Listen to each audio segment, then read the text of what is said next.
laabani lan ngol laamu ɗo ko contre IFDG spécialement ngo arani sila woni contre IFDG haray ko onon ino soti pay kon sare e lanɗo wayi parce que normalement hara ko vrai laamu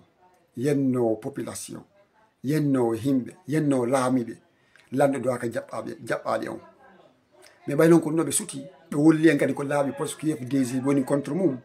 hara IFDG trouve solution min no mi fela pay kon sare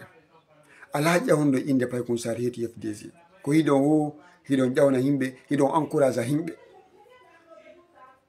la on anda o tigi hiɗon walto o tigi hiɗon encourage mo hande noon ɗum ɗo yanti hoore mum ala ƴawndo pay kon sare ala naɓuɗo valeur jonni pay kon sare valeur hewti IFDG e yimɓe IFDG ɓe kono ɓe inni pullo moƴƴo on yaw seydo ɗo on laaɓani on pos IFDG noon soɓe fala ɓe trouve solution soɓe fala ɓe accu ɗum solution trouvé hara dona yaltugol ɓiɓɓe yimɓe ɓe wara ɓe ko yaasi trouvé solution minen ko ɗon min landi voilà so naɓɓi solution jamono yitirɓamo so jaɓano solution are woni ko koye mum jokko selo laamu ngo ɓeɗa ko ɓe faala kono acce kala arɗo on anda on no tigi wayri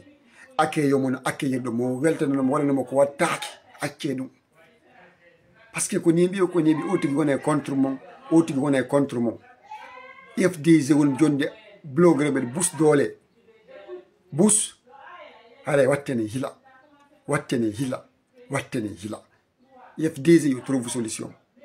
IFDG yo trouve solution he allah kubar pigiɗin ko yeeso itte kumpa e gandi noon gullamu ɗo ko contre IFDG ngu joɗani son fala famo son fala accanno wala na juttigo haala so foti animateur sulkoy gabinde ko passe sulkoy sintiroɗa fati lawol allah no barke pullo Fouta